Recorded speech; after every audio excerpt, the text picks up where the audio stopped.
দেশে যাতে স্বৈরাচার ফিরে না আসে, যাতে দেশে হাসিনা শাহীর মতো একটা দৈত্য দানব না হয়, যাতে আপনার অধিকার কেড়ে না নেওয়া হয়। আপনারা ভোট দেন যাতে দেশে আর অপশাসন ফিরে না আসে।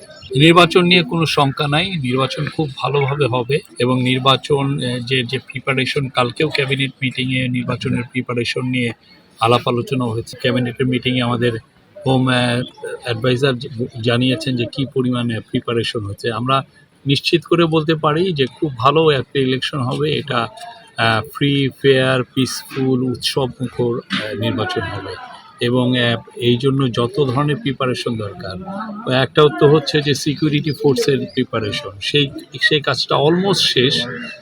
আর আরেকটা হচ্ছে হলো যারা রিটার্নিং অফিসার, পোলিং অফিসার, তাদের প্রিপারেশন, সেই কাজটাও শেষ।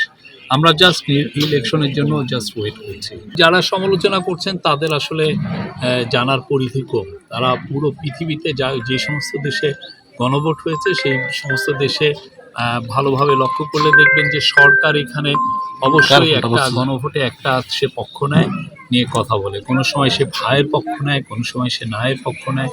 হ্যাঁ, আপনি ব্রিটেনে দেখবেন যে এইরকম ঘটনা কয়েকবার ঘটেছে পুরো পৃথিবীর মধ্যেই। আর আমরা তো এইটা সংস্কারের গভর্নমেন্ট। আমরা এই সমস্ত সংস্কার, যেই সংস্কার দিয়ে আপনি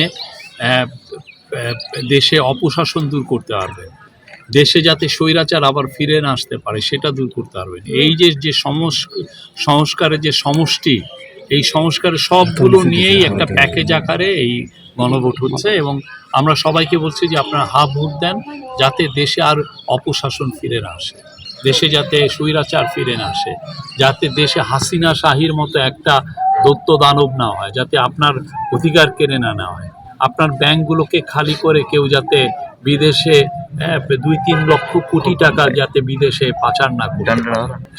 সেটা আপনি দেখেন ব্যাংকগুলোকে কি করে গেছে। আমরা এখনো এই গভর্নমেন্ট কত চেষ্টা করছে যে ব্যাংকগুলোকে সেভ করার জন্য। 5টা ব্যাংককে এক করে এখন সম্মিলিত ইসলামী ব্যাংক করা হয়েছে। এখন ওনারা পুরো ব্যাংকগুলোকে চুরি চামারি করে সব চেটে চুটে খেয়ে রেখে গেছেন। এখন ওই ব্যাংকগুলোকে এখন বাঁচানোর দায়িত্ব পড়ছে হচ্ছে এই সরকারের বা ট্যাক্স পেয়ারের। আপনার আমার ট্যাক্স পেয়ারের মানি দিয়েই তো এই ব্যাংকগুলোকে বাঁচানো হচ্ছে। অথচ এই ব্যাংকের যারা মালিক ছিলেন, একজন মালিক উনি লন্ডনের হাইড পার্কের পাশে সবচেয়ে সুন্দরতম বাড়িটা উনি কিনেছেন। তার কোথা থেকে কিনেছে? ব্যাংকের থেকে টাকা চুরি করে নিয়েছে। তো এই ধরনের যদি চুরি চামারি যদি বন্ধ করতে চান তাহলে আপনার ভোট দিতে হবে।